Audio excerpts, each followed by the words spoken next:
안녕하세요. 비자뉴스 행정사 하홍수입니다. 오늘은 실제로 처리한 업무 사례를 가지고 한국은행 취득신고 미이행 부동산 매각대금 반출 불가라는 제목으로 영상을 만들어 보았습니다.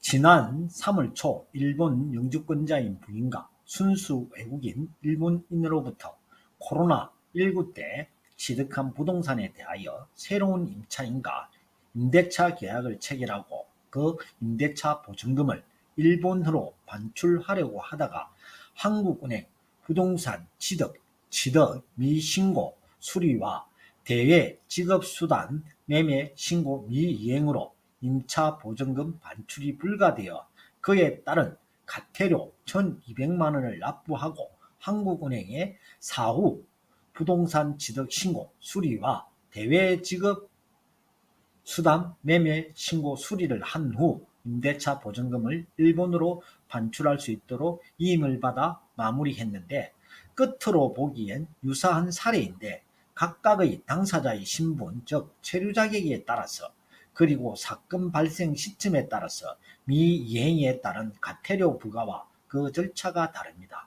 근본 의뢰인이 의뢰한 건에 대한 사실관계는 다음과 같습니다. 1.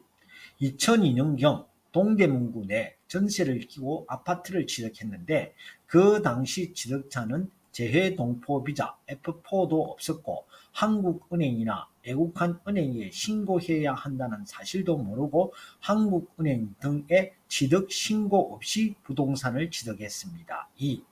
2008년 위 취득자는 재외동포비자 F4를 받아 지금까지 그 체류 자격을 유지하고 있습니다. 3.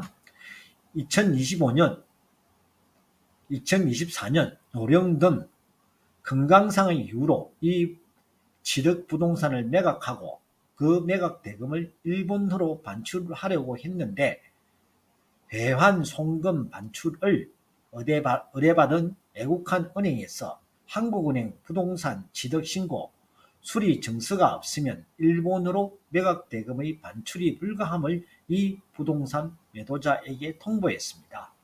이러한 사실관계를 바탕으로 의뢰인으로부터 위 매각 부동산에 대한 등기부 등본, 매매계약서 등 관련 자료를 받고 이임인과 이임계약서 작성하고 3. 이임 업무, 이하 본건이라고 하는데 이임 업무를 시작했습니다. A. 애국한 반출 업무를 의뢰한 애국한 은행을 방문하여 애국한 송금 반출 업무 담당자와 금융감독원의 위규 보고를 위한 준비 서류 등에 대하여 협조를 구했습니다. B. 금융감독원 외환감독 조사지원으로부터 본 건에 대한 보고번호, 사건번호 등을 부여받았습니다. C. 본건에 대하여 금융감독원 조사 담당자와 통화한 결과 본건은 2002년 당시 법령에 의하면 거래 정지 사유에 해당하나 본건 발생일로부터 5년이 경과하여 비처리 즉 비처분할 예정이라는 것을 확인했습니다. D. 과태료 부과 처분이 없는 본건은 금융위원회는 거치지 아니하고 곧바로 한국은행 외환심사팀의 사후 부동산 취득 신고 수리 절차를 이행합니다. 2. 부동산 취득 신고 수리서를 한국은행으로부터 받아 애국한 은행에 제출하면 부동산 매각 대금은 일본으로 반출 송금됩니다. 이상으로 간략하게 한국은행의 사후 부동산 취득 신고 수리하는 절차에 대하여 처리 사례를 중심으로 살펴보았습니다.